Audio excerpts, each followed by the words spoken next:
24 კაცი უნდა დავხრიტო აი ჩემა.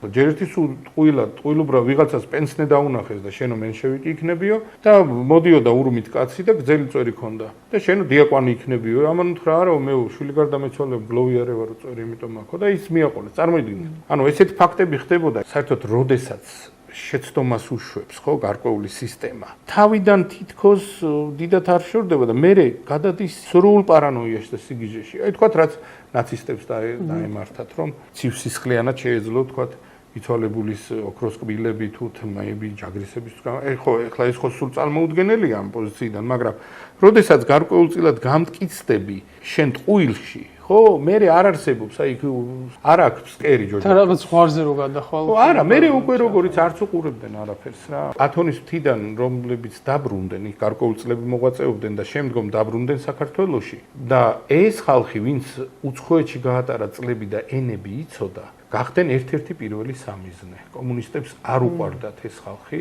და რამოდენიმე ბერი ვიცი და ჩვენ წიგნებში ამ ტომეულებში შედის მათი ცხოვრება. მაგალითად ილია ფანცულაი, არქიმანდრიტი გიორგი დარჩია. მხოლოდ იმიტომ, რომ აი რაღაც პერიოდი უცხოეთში იყო, თვლიდნენ რომ ეს არ არის სანდო, ეს არის აგენტი.